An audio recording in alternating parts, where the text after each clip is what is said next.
extracting the chat. Standing by. Let's see. No, I'm not going to let me do that. Far out. About this one. We were getting ready for the Thomas Hunt Show. We were gathering graphics, the important part of any show. Come on, graphics. Part of a graphic. Oh, 2 likes. And we're working on the chat right now. Next is the chat. Right now it's in the wrong window. Let's see. Chat this one.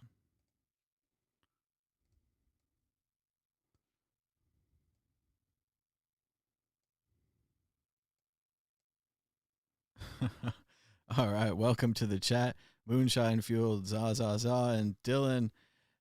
The world is going to end. That's a rough start for today. Let's see. Here we go. Let's see what's going on.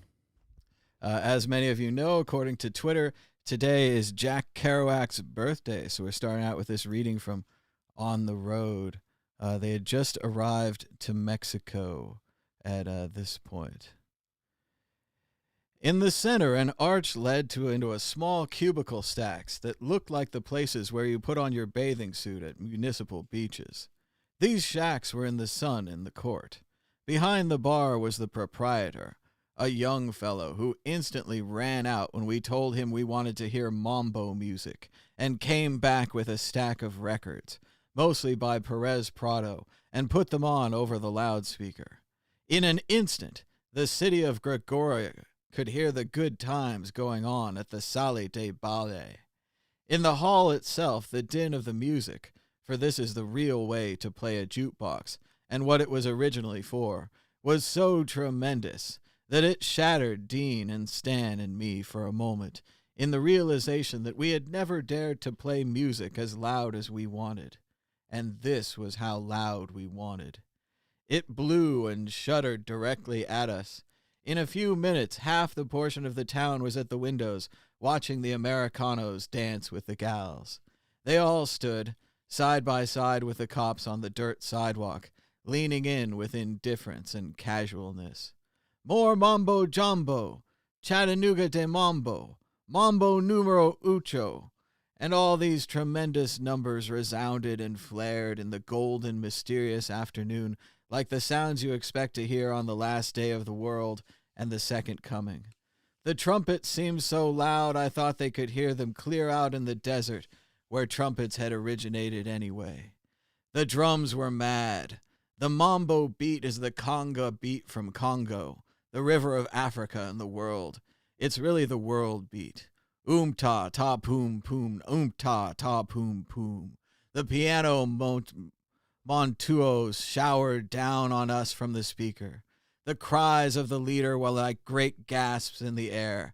The final trumpet choruses that came with drum climaxes on conga and bongo drums on the great mad Chattanooga record froze Dean in his tracks for a moment until he shuddered and sweated.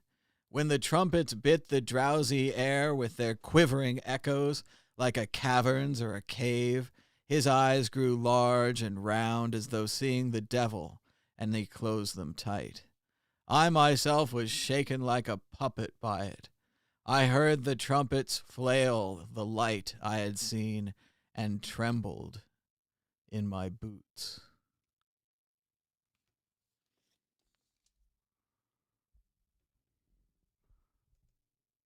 Oh, hello there. I didn't see you guys come in. Welcome to the Thomas Hunt Show. Things are down, no doubt. But you didn't think I wouldn't come in, did you? You didn't think I'd stay away.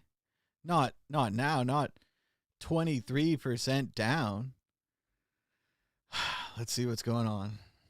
The price of Bitcoin, let's switch to a more 12-hourly view. Oh, it looks like a waterfall. It's a big waterfall. Okay, so it's a really big waterfall. The price of Bitcoin is down 23% in the last 24 hours, with a last of 6,049, a high of 7,995, and a low of 5,795. That's $1 for 16,528 Satoshis. Well over the legendary 15,000 Satoshi barrier. The Dow Jones Industrial Average is leading the way down, declining 8% so far today, with a last of 21,668, down 8%, 1,885 points. The previous close was 23,553. We're fundraising, but now it's going to take 165 Bitcoins to hit our goal rather than the mere 114 from a few days ago. So keep those fundraisers going in. They're saying in the chat, what happened to the market? Well, one of the things that they say happened, if I can get a Twitter window here, we need the truth that comes with Twitter. We don't have it right now. One thing is that Trump canceled European travel, which, whether you like it or not, cancels the Mad Tour. There is no Mad Tour. Now, it sucks because already the conferences and so forth had already been canceled. But somewhere, here it is. All right, so what happened? Why has the world ended? What happened to the market? Let's explain it. Let's pretend that this guy just came to town. He's brand new. And also at the same time, look at that like button. 4 likes. That's pretty cool. Also, remember, you can call in at any time. We've got the phone lines open. Got a lot of windows open. A lot going on. But what's been happening lately, I think the quote we're looking for is something like, somebody's sticking a red-hot poker up our ass, and I just want to know whose name's on the handle. Yeah, me too. And it started out last night. The NBA, the National Basketball Association, suspended their season due to the coronavirus, a story which later expanded because an NBA player had the coronavirus, meaning that for the last 2 weeks, anyone he came in contact with could also have the coronavirus. So out of personal interest. Everyone else pretty much expected the NHL and the college March Madness tournament to be canceled pretty much sometime this morning. Hasn't happened yet, but it's going to happen probably soon. The basketball cancellation was so serious that last night we watched a little bit of the Mavericks game that was on, a little bit of the last Sharks game. They got beat bad by the Blackhawks. That's hockey. And then we flipped back over to watch the Kings game, Sacramento Kings. And they were about to play it. Everyone was there. They were in the arena. And they pulled the players off the floor. They said, we're not going to play even one more basketball game. At this point in time, the National Basketball League began running our entire country and as well as our economy.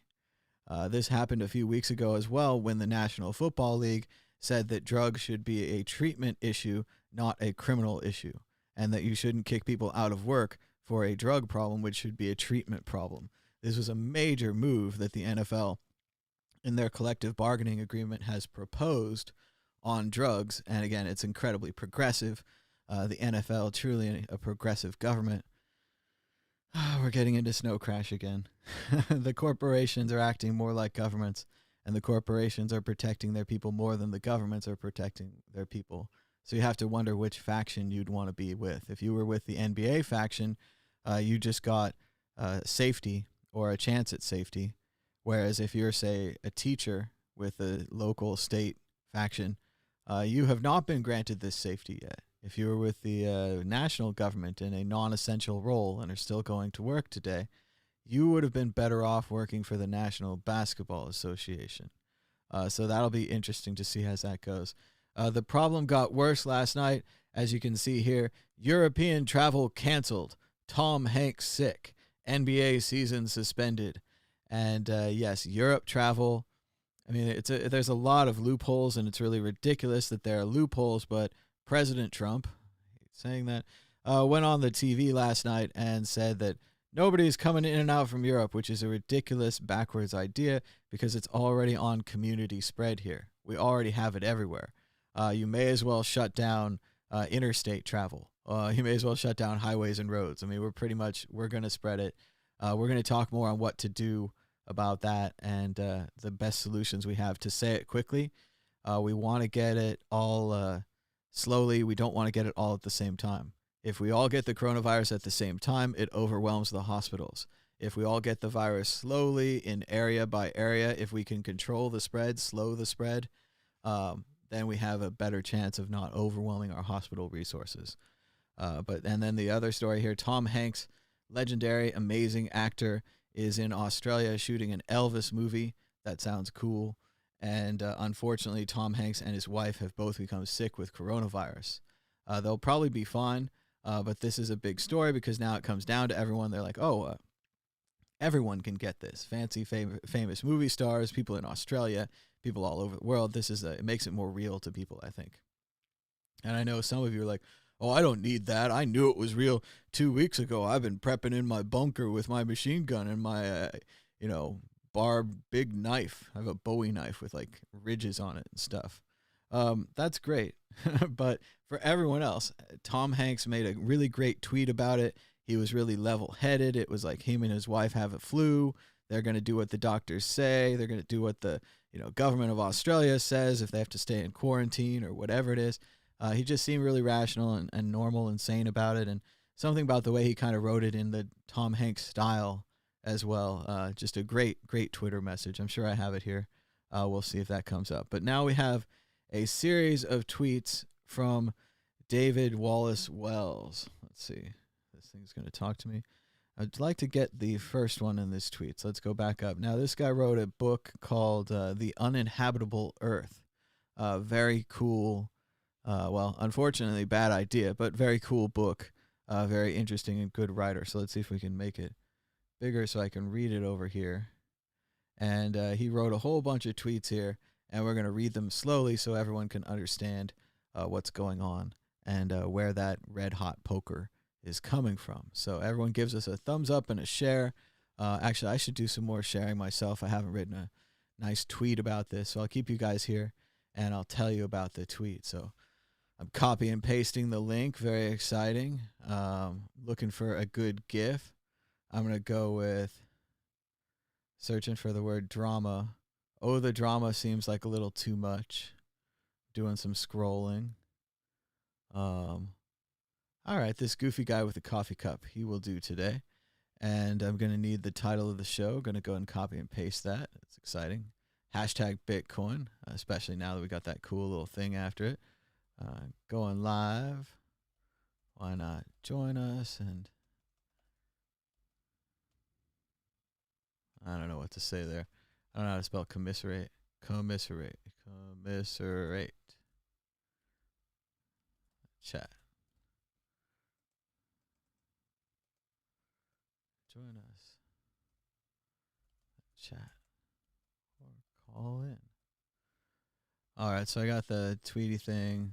That's good. So, boom, Mad Bitcoin's tweeted about it. That's useful. And then let's see if we can get that big World Crypto Network account. That might take some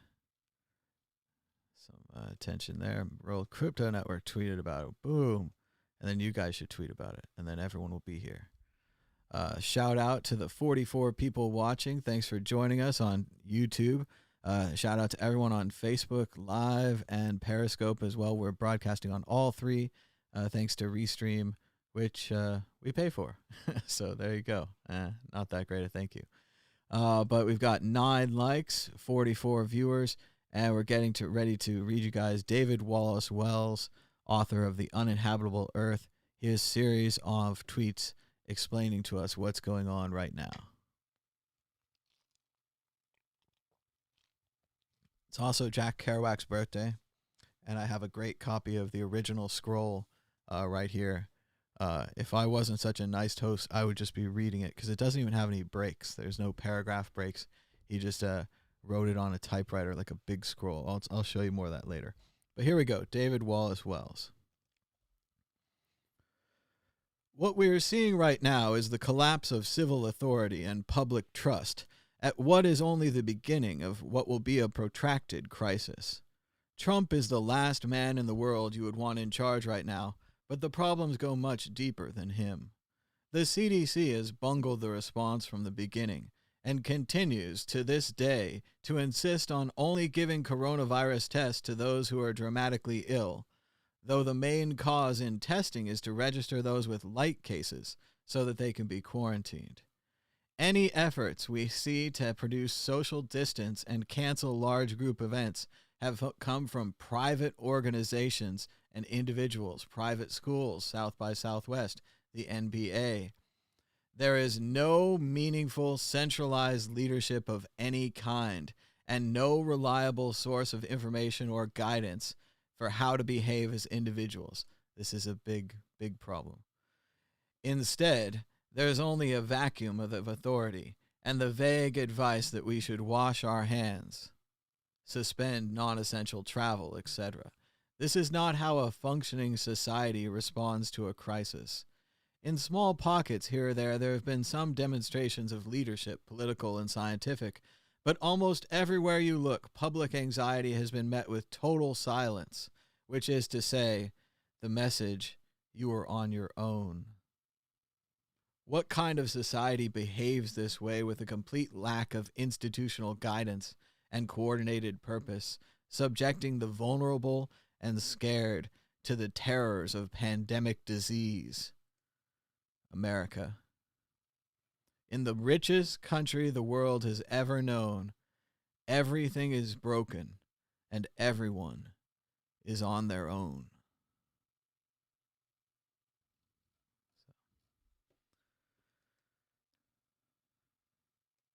David Wallace Wells, author of the book The Uninhabitable Earth.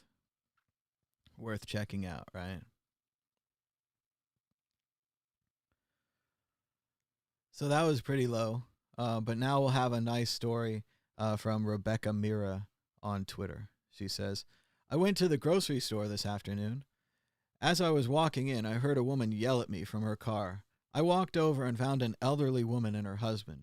She cracked her window open a bit more and explained to me nearly in tears that they are afraid to go in the store. Afraid to get sick as they're in their 80s and hear that the novel coronavirus is affecting older people disproportionately. And they don't have family around to help them out. Through the crack in the window, she handed me a $100 bill and a grocery list and asked if I would be willing to buy her groceries. I bought the groceries and placed them in her trunk and gave her back the change. She told me she'd been sitting in the car for nearly 45 minutes before I had arrived, waiting for the right person to ask for help.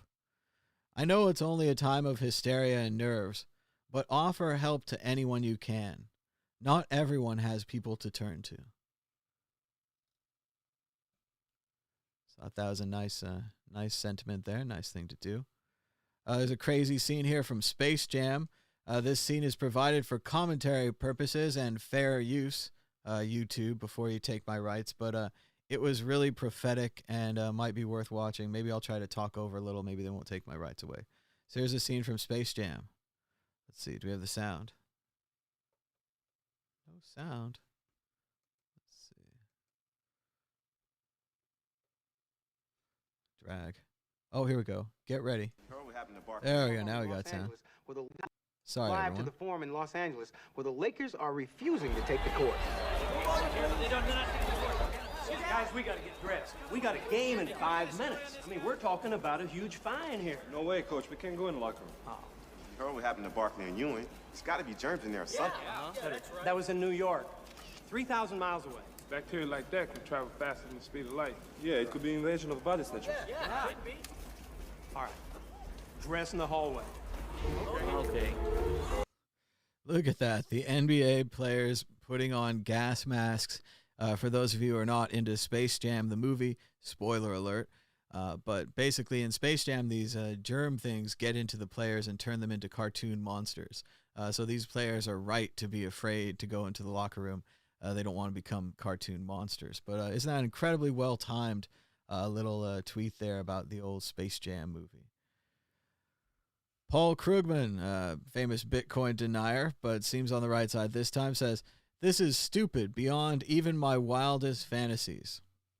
The virus is already here, and not a word about public health measures to slow its domestic spread. We are living in a horrifying time, a complete lack of leadership from above, a complete failure by the government to protect the people.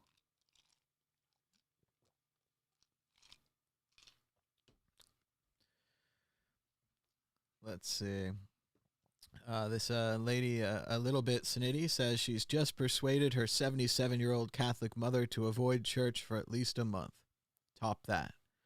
So people are starting to take it seriously that we shouldn't be going to gatherings. We shouldn't be hanging out with other people. As horrible as that is, that's how the virus spreads. So why do we want to do this? Why do we want to not spread the virus? Let's see. Sarah Palin rapping Baby Got Back on The Masked Singer. Yeah, that seems pretty bad. That's pretty bad. There's something that happened. How about just a little bit of that?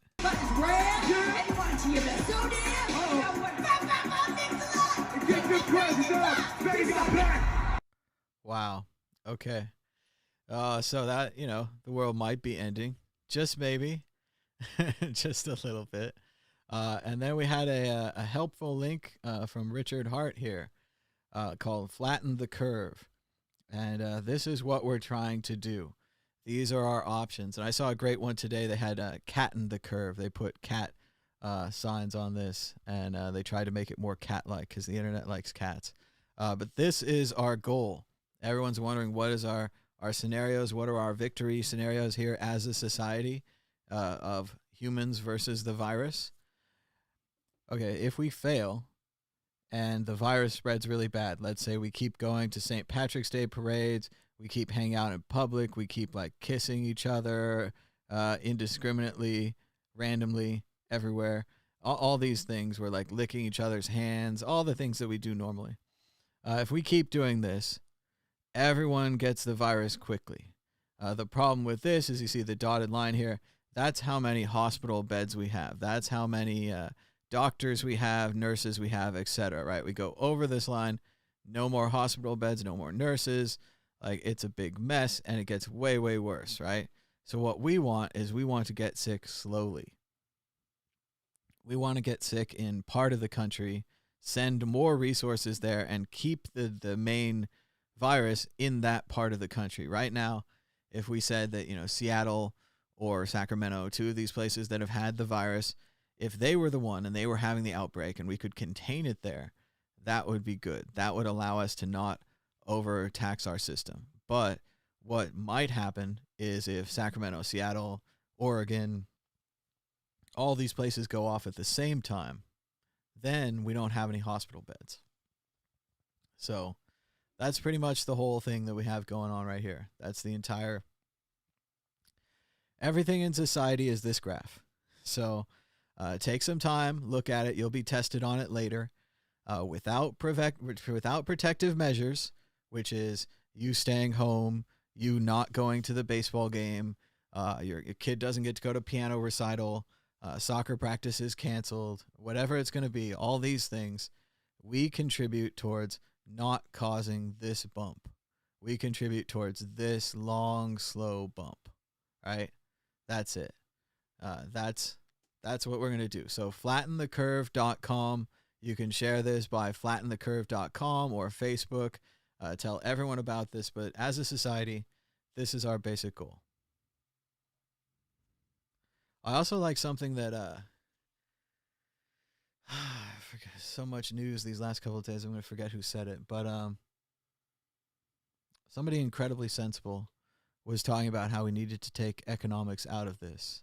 And we needed to say that this is not... It was my friend was reading a Facebook post from someone. And it was a random post, so I don't have it. But the guy had basically said, he's like, okay, so everyone on the stock market, I watched CNBC this morning, and I'm flipping around, I'm checking the channels, and they say that the thing there, they're like, how do we get back to making money, right? We've got to, the problem, this country's about making money, and this show's about making money, and how do we get back there, right? How, the problem right now, we can't make any money, the stocks are broken, all the things are no good, right? How do we get back there? And what this guy said is that's not the right focus right now. The focus right now is not how do we get back to making money. The focus right now is how do we make this graph do the thing on the right and not the thing on the left? And it's so simple, right? And no, this graph, I don't know if they're going to put it on TV. I hope they put it on TV. I mean, obviously there's a nice website here and people are talking about it. They made the cat version this morning. Like, we've got some smart people who are working on this. You know, they're doing good work. But what we need to do is make it not turn into the chart on the left and make it turn into the chart on the right.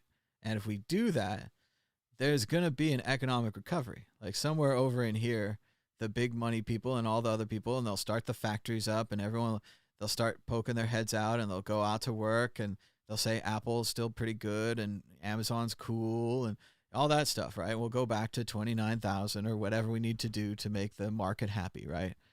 But the problem right now is that everyone's spinning. Everyone's like, what am I going to do? Do I have enough food? And I'm going to get sick. Hate getting sick. And, you know, older people are freaked out and younger people don't give a shit.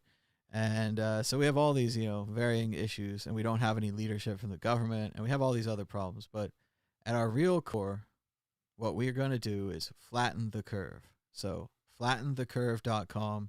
Welcome to the Flatten the Curve movement. You've been drafted. I was drafted. We're all part of it. We're going to talk more about this. But let's see what else is going on the old Twitter.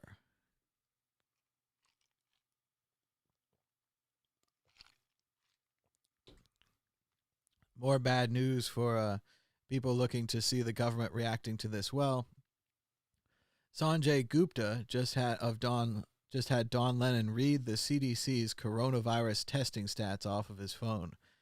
0 tests conducted today by the CDC, a grand total of 8 tests conducted by other public health agencies across the country.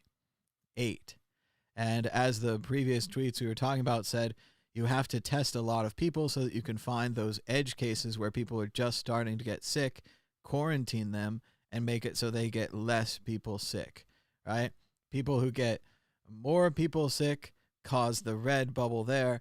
People who get less people sick cause the blue slopey thing, whatever it is. We need a better word for that, like a snowman or something. Anyway, we're not doing that. We still don't have enough tests because we're clearly rationing them. If we had enough tests, we'd be using the tests. There's lots of people to test. Or they're bad numbers. It's always a possibility. Checking out an update on Zhen-Yu Wang, who was the first guy. He went to the Ethereum conference, and he got sick and may have spread it to the Ethereum people, even maybe all the way up to Vitalik himself. He's got an update from looks like a hospital room with a quarantine-type door handle. And he says, thanks for all the wishes. I've settled in quite nicely into an isolated ward. My symptoms turned up the night before last, and in general they are fever, breathlessness, cough, and a running nose, although you don't have to have all of them to have it. Looks like he's got lots of food. He's got his laptop, so hopefully he'll be okay. But again, this is the best case scenario. He has a hospital bed. People are giving him food. There's enough people to care for him. And he's probably going to be fine. But again, it's all about when you get it and if the system is overrun or not.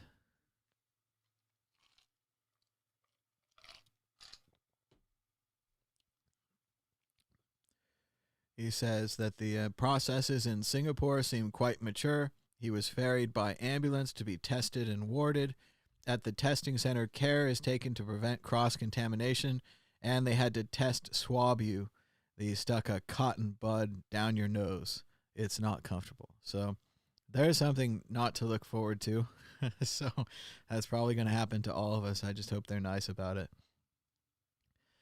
Ken's got a great quote here. He says, Washington racing to find out how to give Americans just enough health care to block a pandemic, but not more. Nothing has ever advertised the need for Medicare for all or universal health care than this ridiculous and terrible pandemic. If we had health care, people could take days off work. If we had sick leave, if we had health care, people could change jobs or leave their job without having to worry about it. If we had sick leave, all these kind of things, if we were a civilized society like the rest of the world. And unfortunately, we're going to get to see how the rest of the world handles this. And if they do have major advantages because of their healthcare systems, maybe we should switch. That's what you do when you find something better. Here's Balaji, who's been really ahead on this whole thing, was mocking the media for mocking the Silicon Valley people for not wanting to shake hands. But still, he says some good stuff every once in a while. He's on top of it here again. He says, I hope it doesn't get here, but if enough Americans die, the federal response may be put under DOD control. The military has biodefense preparedness plans, can manage quarantines, has continuity of leadership plans, and may be the most broadly respected institution in America. And he really nails it there with the last line. I know a lot of people don't like being told what to do and being told by force and all these kind of things that a quarantine is obviously going to entail, but a lot of people respect the military. And if the military came to quarantine you, a lot of people would say, yes, sir, and thank you for the MREs, and let's get through this. Let's win the war against this virus.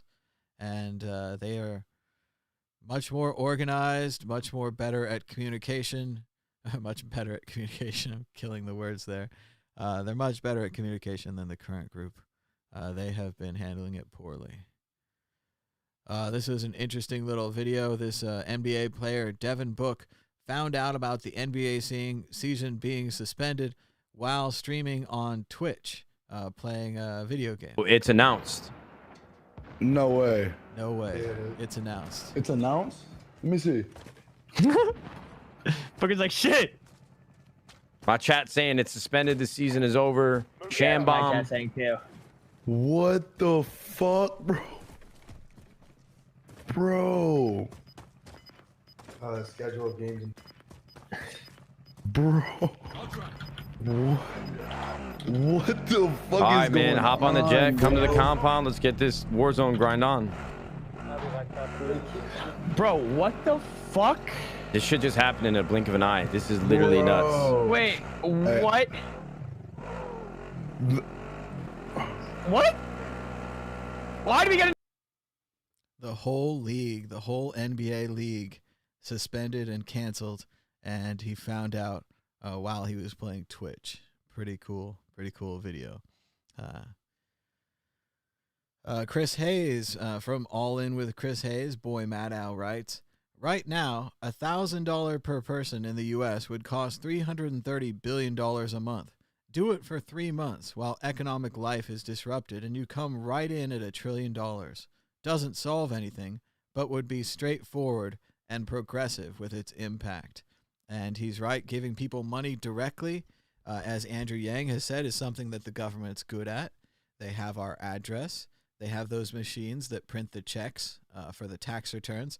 All they have to do is use those machines that print the checks for the tax returns, hook them up to the machines with our addresses, send out the checks, and the people will take care of spending that money. People have talked about, payroll tax, holidays, all these other kinds of things. Nothing is as direct as giving the people money. The problem with payroll tax, things like giving corporate taxes back, is they're not necessarily going to spend the money. The thing about normal people is when you give them money, they spend it. So that's the way you do it. You give them money and they spend it. Let's see. We're going to check out the chat. Let's see what's going on in the chat. Oh, all the way back to the beginning. The world is going to end. Let's hope not. Good day, MBTC, says Max Alt. Mrs. Sheffield says it could be worse. Oliver's ex-girlfriend might come home unexpectedly. Sounds like someone's been watching The New Girl ahead of me. Dun, dun, dun.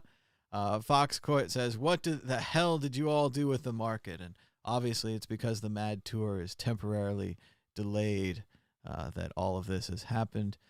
Doug says it's a black swan. Everything's canceled. Zaza says, this will force all devs to work on stuff. Lol. All time is stopped.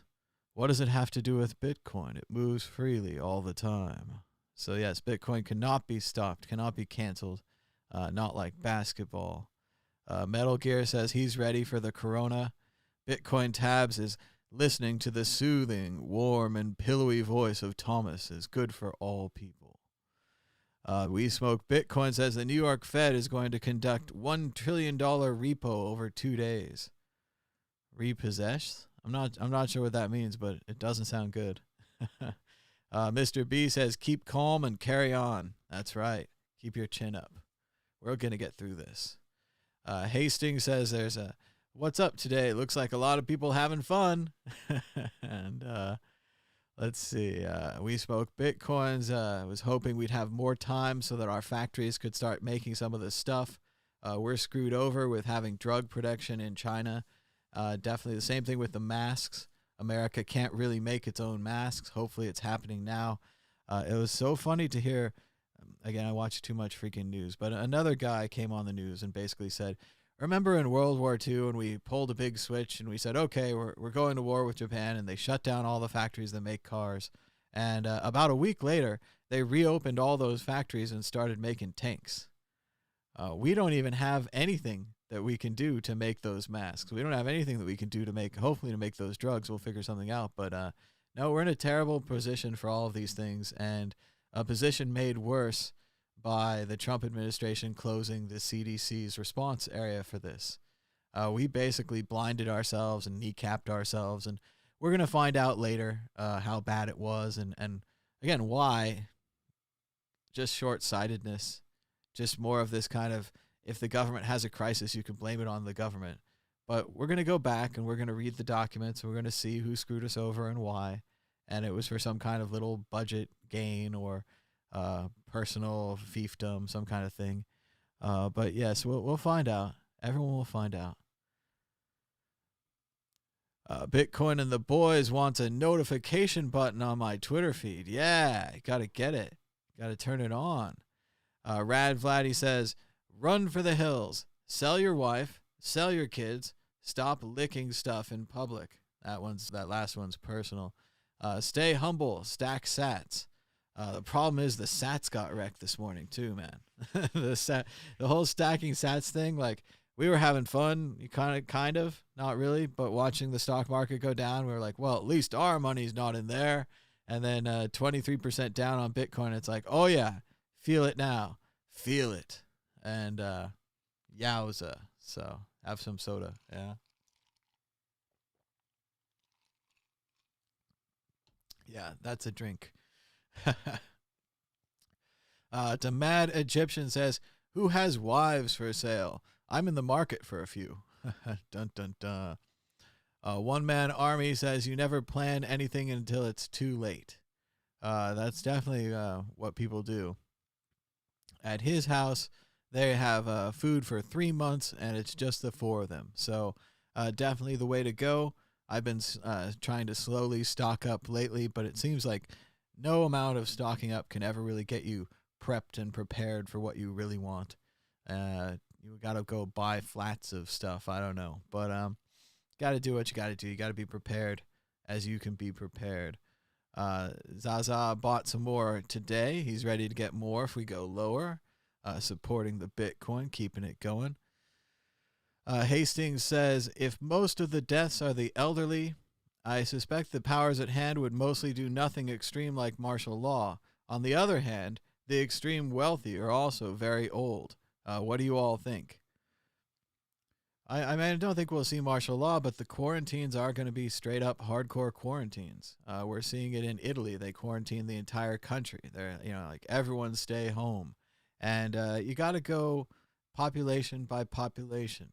It's a stereotype. It's a generic thing to say, but maybe the Germans would go along with that. Maybe the Americans would rebel. Maybe the Italians would be fine with that. I don't know what the Spanish would do. All that kind of thing. So you have to go, group by group, and you have to kind of see how that test group results to the quarantine. And nobody thinks very much of Americans resulting to the quarantine. That's why we start talking about things like martial law and needing the military, needing the National Guard, having these issues. So we'll have to see how they go. Grant Roger says, suspended is not the same thing as canceled. I don't know. I think we're splitting hairs here. They had for one of the games, like the Kings Pelicans game, they first brought it up on TV and they said what I said. They said canceled, which is a good word. And then they changed it to what you said. They changed it to postponed. And yes, it would be nice to imagine we could finish the season later. But as time clicks on and this thing keeps going, they might just have to can the season and start a new season next year. Or who knows, start playing basketball in secret with masks. No one knows who the players are. They all wear masks. But Grant Roger wishes that he didn't have the internet or TV. That's what he thinks, lol. And I feel you, man. It's the same way. I started out, I don't usually do this. I've never done it before, but I muted a bunch of words on Twitter to try to keep the virus hysteria out of my tweet field so I could just kind of enjoy some Bitcoin tweets and maybe some funny tweets and some, normality, right? And then everyone stopped using the word in their tweets like Voldemort, so it started seeping through, as well as it's just on every channel. I wanted to watch politics news and see what's going to happen with Bernie and Biden and the big drama in the Democrats, but I can't because they keep breaking in with the coronavirus and more sick and more dead. And you really, if you want to just unplug, what I suggest is we all need to start binge watching a new and stupid TV show that we haven't seen. For me, that seems like it's going to be New Girl. I don't care much about it. I don't think it's the greatest thing ever. Maybe for you, Friends would be a good situation. Maybe you've never seen Friends. Something like that. Something that's long, has a whole bunch of episodes, a big arc to it, a bunch of characters. I don't know, Will and Grace, whatever. Name some crazy sitcom that you haven't watched that you know is stupid, but is going to get your mind off of this, because I guarantee you nobody on New Girl is going to get the virus, just like nobody on Friends is ever going to have 9/11, even though they keep showing the towers as if it's foreshadowing. That's just a 90s television thing. But no, yeah, internet and TV are hammering it down hard. We have much more information than we ever had about the Spanish flu or the Black Plague. And even still, the information doesn't really empower us. We're probably going to get sick. Our goal is to not spread it, to flatten the curve, and to not make that big red bump, and instead to make that big blue snowman. So that's what we want to do. Hastings has a question. Example, do rich old people make this bigger than it is because they need to protect their lives above all else? Phone call. Hold on a sec. Hello, caller. You're live on the World Crypto Network. What's your name and where are you calling from? Let's see if I turn the audio on. Okay. Try one more time. Hello? Good. Hey, hi, can you hear me? Yep, we got it. All right, this is Jack. I'm calling from Seattle. Hey, Jack, what's on your mind this morning? Oh, just feeling down about the market. It's pretty depressing. I was just thinking last night Bitcoin was going to crash more, and it's just like when you feel it, you don't act on it, and then it happens. So yeah, it seems like it's hard for it to find the bottom. And then the market being so down, it's depressing. But yeah, I guess life goes on. But I just thought I would call in. I have a new Bitcoin project, and it's the most frivolous project I've ever made, so I thought I would share it with everybody. It's just a Twitter bot, and it tweets out a emoji landscape every few hours. And so this was inspired by, I learned how to build Twitter bots, and so this was inspired by a popular Twitter bot called Emoji Aquarium. It tweets out an emoji aquarium every few hours. So I built a Twitter bot that tweets out a Bitcoin landscape every 3 hours, along with the Bitcoin price and the current block height. All right, I'll bite. What's the Twitter account called? All right, it's Bitcoin Land 21. All right, let's see. Bitcoin. Yeah, so I thought this was just kind of fun. Bitcoin Land 21. That account doesn't exist. Yeah, so it's kind of fun to build. It's definitely pretty pointless and dumb. It doesn't. The emojis it tweets out aren't like correlated to the price or anything. But just tweets. Bitcoin land, not plural. It's just Not Bitcoin plural. land without There the we S. go. All right, now we're in business. Let's see what's going on. Is it just random, or do they mean anything? Oh yeah, just random. So it's like, well, not totally random, right? So yeah, so here it is. So it's like six. Each emoji is like 6 lines, and so the bottom line is the water, the next line is the coast, and then the land, the forest, the horizon, the sky, and then space. And I try to make most of the emojis be kind of Bitcoin related. But yeah, it's really dumb. There's no point to it, but I feel like it's good for a time like right now where, everybody's so worried about the market and dying. And so it's just a frivolous project. I just think it's kind of fun.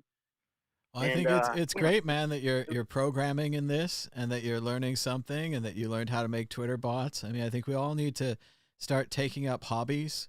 A lot of people are going to be quarantined. A lot of people who maybe aren't used to staying home are going to have to stay home now. So I think taking up some programming, learning some bots, doing anything, just having a hobby is a good start, right? Yeah. Yeah, I agree with that. For me, it's definitely been like, I feel like now I have to get back to work. When Bitcoin's going up so much, it was just like I was just kind of enjoying the time off, going skiing and stuff. And now with the market crashing and Bitcoin going down, I feel like, I got to making an app, got to get back to work on it. It's like if Bitcoin went to 100,000, it was like, I don't know, didn't have much motivation to work on it. But I feel like now with, they say a down market makes good entrepreneurs. So, I feel that same way, that it's like you got to get back to the grind now that they're just not giving away money. I read that Isaac Newton invented calculus while he was on a quarantine. I don't know if that's true, but I think that's pretty inspirational. That would be but another it's definitely great. hard to stay inside in Seattle. It's like people are still going out. And it's hard to say no to people to do things, I guess like they say, in the Girl with the Dragon Tattoo, like the fear of offending people is greater than your fear of dying. It's just like I went to a party on Thursday and a party on Friday. The bars are full, basically. Saturday I babysat so my sister could come into Seattle and go to, whiskey tasting. And the traffic is much better because there's not 40,000 people going downtown to work at Amazon every day because they're all staying home. But yeah, other than that, a little depressed. But glad you're having the show for us, Thomas. Keep up the great Bitcoin work. We all appreciate it. And, thanks for hanging in there and being a good Bitcoiner for all these years. Oh, thanks so much, Jack. And I definitely, I know what you're saying about not wanting to disappoint other people. And I remember a while ago, I wanted to not shake hands, not even for, coronavirus reasons, but just because people were crushing my hands. And no, I couldn't do it. I couldn't switch to fist bump then. I think I'd have a hard time switching from handshaking now and everything else. Although I started to see people on TV, they're doing the elbow bump. They look pretty weird to me, but they're doing this elbow bump. People are really dedicated to not spreading this thing. And but it is interesting to hear your stories from Seattle and that people are still going out and that the kind of the nightlife still going, the culture still going. This thing takes us over in waves. I remember being in Costco a few weeks ago and I was just kind of starting to stock up on some stuff and I really don't have enough stuff and I'm not pleased with it. But who knows me? I'm just burning money on food supplies. I don't know if it's going to work out in the future. But and no one else was freaked out. And now it's been 2 weeks or whatever, and all this news happened, and they closed basketball. And I think everyone's freaked out in Costco now. But that there's still bars and there's still life going on out there. It's an information thing. It hits you at different points, and some people just haven't gotten the information yet, or maybe aren't going to. I don't know. Are you washing your hands a lot? Yeah, I wash my hands a lot. I'm more concerned about, I guess, older people, obviously, like everybody. But my parents are back in Indiana, so I gave them the call yesterday to try to convince them to self-quarantine. Like maybe it seems early because it's not like a lot of people in Indiana have it, or if there's even been a case, I don't know. And if they started to self-quarantine now, do they have to do it for a month? like how long do you go for? But it just seems like, yeah, the self quarantining is too hard. Even if you tell yourself like you're gonna stay inside today, you're not gonna go anywhere. Like 2 hours later, you realize like, oh, you need something from the grocery store, or like you have to go pick somebody up. It's like it's so hard to stay inside. And I would consider myself a prepper. Like before I was actually obsessed with Bitcoin, I was obsessed with bug out bags. Mm-hmm. This idea of making a backpack that has everything you need to survive in it for It 3 gets days. heavy. It gets really heavy. It does. It gets heavy. It's hard to pick the right items, especially if you're putting food and water in there. Even if it's just for 3 days, the water is heavy. But yeah, it's hard to have everything you need. My sister lives outside of Seattle, so my plan has been, if it got really crazy and they were like, King County is on lockdown, that I would kind of leave the city and go out there. So, I made a list of I've got everything kind of packed up and clean. So I could I could leave if I needed to quick. And I made a list of everything I would need to do in like 20 minutes to be able to leave my house. Yep. So I think that's something people should consider is, where you would want to go. If you want to go to your parents' house or, where you'd be quarantining yourself in this situation and just being ready to go. It's good to make the list of what you'd have to get done in that time. And I'm always reminded of these kind of alien attack movies, especially like Independence Day. I remember the big scene is he's driving into Washington and everyone else is driving out of Washington. And you don't want to be one of those people stuck on the highway on the last day, leaving before it's the end. But I don't know. It's so scary to move around because that's exactly like in Cloverfield. They move around in that one. They try to go somewhere and I don't know if you go somewhere or I would already want to be planted. Like right now I got a lot of books around me. I'm feeling good about my book options. I got some movies and if we lose power, I'm kind of screwed on the movies, but maybe if I figure out how to hook the exercise bike up to the DVD player, get a battery or something, generate some power, figure this out. But what do you think? Would you rather be in a place where you're set or like your plan where you kind of go to the cabin in the woods and then does the cabin have food? You got to have the food. I'm in right? Capitol Hill. I'm in Capitol Hill in Seattle, so it's just like too close to downtown. I feel like too many people wouldn't be prepared, and so just going out more to the country. I guess it's not really a cabin, But yeah, I think getting away from the city is good. It's hard to say, but yeah, I think ice is another thing people should have because if you do lose power, and ice is free if you make it right now. So get your Tupperware out, make some ice. And water. I lost power this week.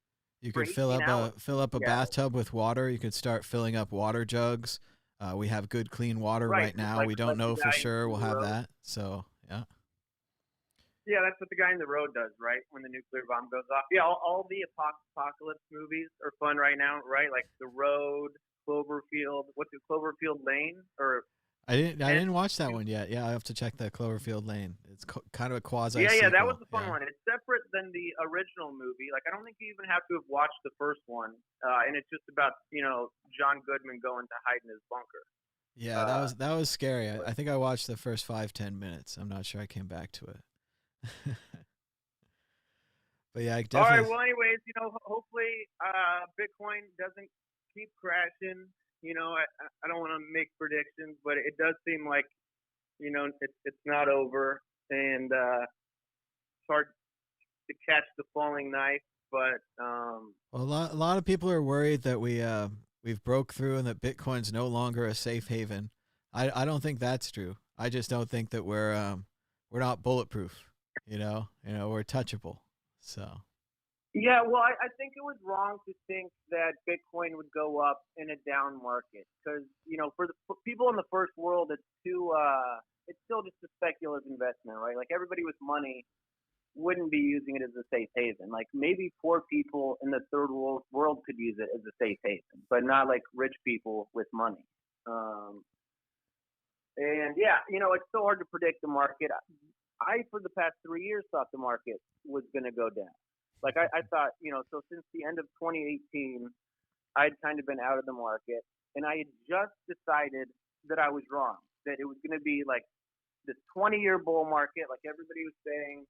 I was like really pumped about the market. I was like, the market's going up, Bitcoin is going to go up. You know, we're not going to have recession this year.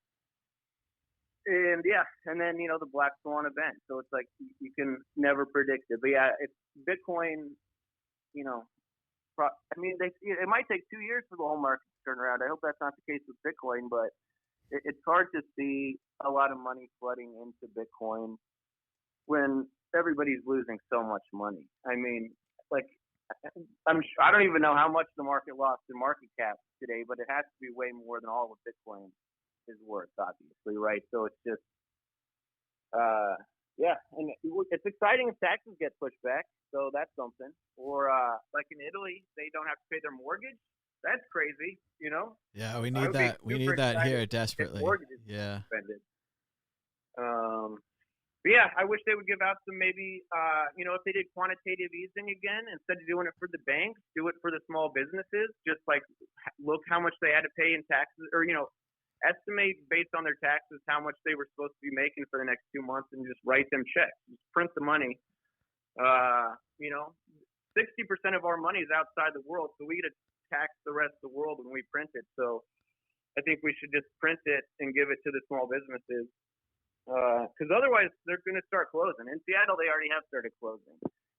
You know, you must have been on the brink of closing if you already had to close from just this bad week and a half. But, you know, popular places are already shutting down. And the cruises aren't coming here anymore. Each cruise ship that stops brings $4.5 million to town.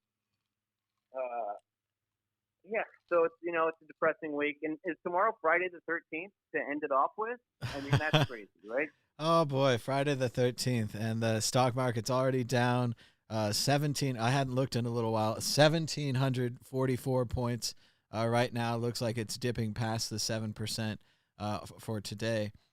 Yep, Friday the 13th tomorrow. Well, just keep your chin up. Be positive. Appreciate the little things. I just had a Coca-Cola. It's delicious. Maybe have a salad for lunch. There's all kinds of tasty things out there. I suppose the steak guys all want me to say have a steak. But you know, just enjoy yourself, right? Let's smell some roses, right? Yep. All right, well, stay positive, Thomas. Thanks for doing the shows. Thanks for taking the call. Thanks so much for the call. Give us a call anytime. All right. Great. Bye-bye. And you can call us now at 1-518-600-1949 or on Skype at World Crypto Network, all one word. It might say that I have to add you on Skype. Let me double check. Anybody on Skype need to be added. I'll do that right now. But let's see.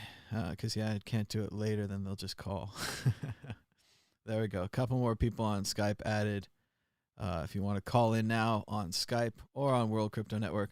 Another thing that I think his name was Jack there.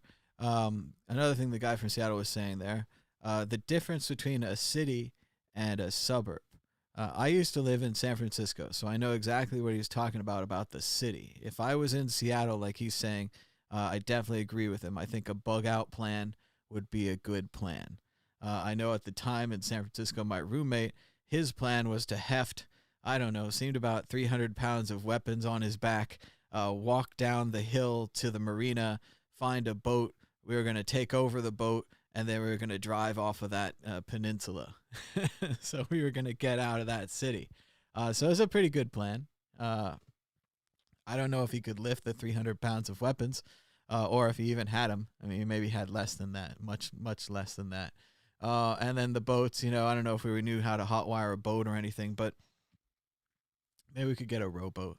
But yeah, it'd be nice to have a plan to get out of a city. You don't want to be stuck there like Independence Day or any of those things when the worm turns, right? The same thing though, if you're in the country, it's good to have a backup of food.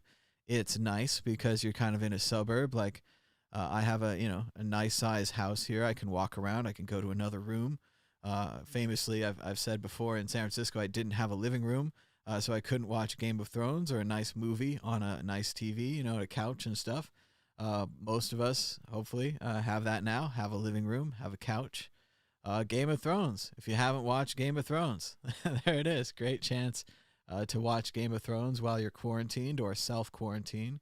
as the guy was saying, we should probably all be self-quarantined now, not just for our own sake, which is a good reason to do it, but also to try to protect other people, right?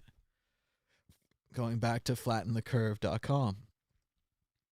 Man, it would have been great if he showed this picture last night. If he picked up a piece of paper and he said, oh, what we're going to do here in America is we're going to flatten the curve.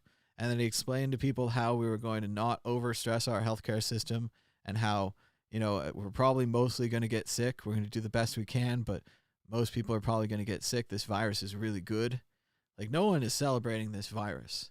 Not that it's a great thing. I'm going to get in Bill Maher territory here. But this is a highly evolved and very advanced virus. Let's respect it. Let's respect it. Let's fight it. Let's kill it. So, and here's the speech that we needed to hear last night. This is a fantastic speech. This might be how we end this show today. I'm going to turn the chat off here so you can see the words of the speech better. This is not my... These are not my words. This is at Jeremy, KONYNDYK. Jeremy Klondike, we'll go with. Jeremy Flatten the Curve, Klondike. Respect. I might put that. I don't usually put the shit in my handle. I mean, I did when it was important, when we were like no 2Xing, when we were UASFing, when it was important. But yeah, Flatten the Curve might be important. I might put that in there. I don't like that. I don't like that shit, but maybe this time. Anyway, here's a speech. Here's the speech that the country needed to hear from the president tonight. My fellow Americans, the next few months are going to be hard. For many of us, harder than anything we've faced in our lifetimes. Life in our country is about to change. We must unify against this threat like we unified after 9/11.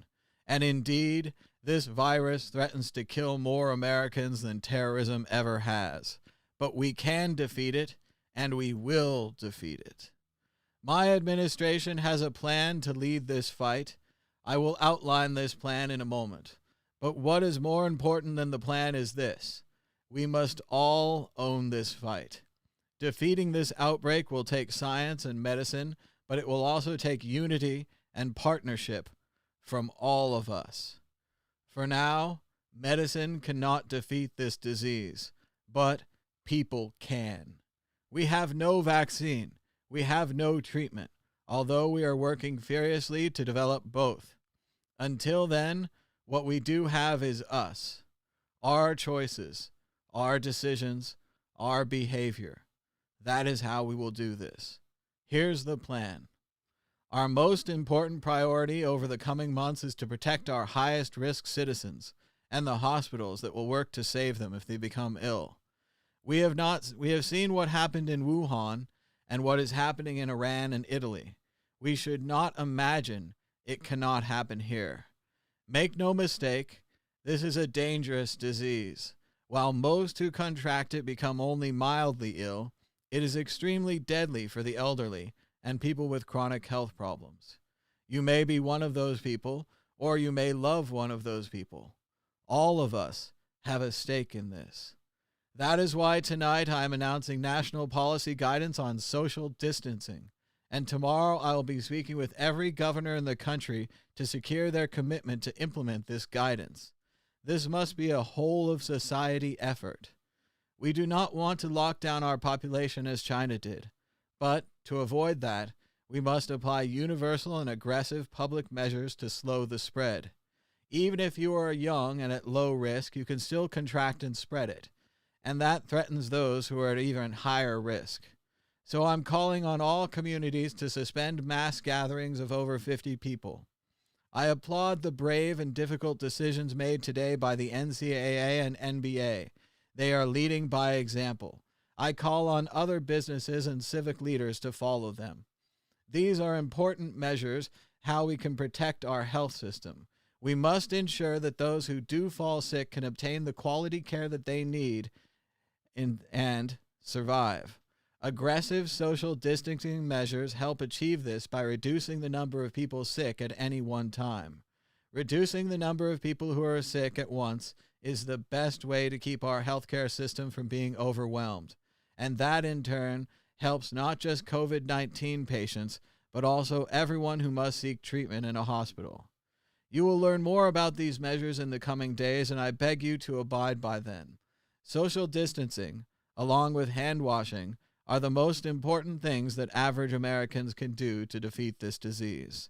Next, we must protect Americans who are highest risk from this virus. I have directed HHS to refocus the public federal health service to reinforce their state and local counterparts on outreach and support to high-risk people and facilities. But they can't do this alone. We must all work together to ensure that every senior's home, retirement community, and other high-risk facility has the support it needs to prevent infections. And I urge Americans to take ownership of this. If you have loved ones in a high-risk facility, join us in this effort. Next, we must ensure that our nation's hospitals have the resources and support that they need to manage the coming flood of cases. While I fervently hope that we will not see the severe case volumes witnessed in China and Italy, we must be ready for that scenario. That is why I'm directing HHS to immediately make urgent resources and support available to hospitals to safely isolate and treat COVID-19 patients. I am also directing the military to make military doctors available to expand critical care capacity around the country. And I am calling on the Army Corps of Engineers to help hospitals expand their intensive care facilities and also to rapidly establish drive-through testing, which has proved successful in South Korea. And let's talk about testing. First, I apologize. I and my administration bungled this badly, but we are moving forward with total urgency to fix the problem. Public health labs and major research institutions across the country will now have free rein to initiate widespread testing, and the federal government will reimburse this fully. This rapid expansion of testing will be available free of charge to every American. And if you feel ill or expect you have been exposed, I urge you to be tested so that you can self-quarantine if needed. Self-quarantine is a powerful tool against this virus. Finally, we must protect our economy and also protect those who may be hurt by mass social distancing measures. Gig workers, hourly wage earners, small businesses, event planners, all will face economic hardship over the next several months. I am announcing tonight the creation of a social distancing empowerment fund, which will provide modest bailouts to self-employed workers and small business owners who will lose significant income due to our new distancing guidelines.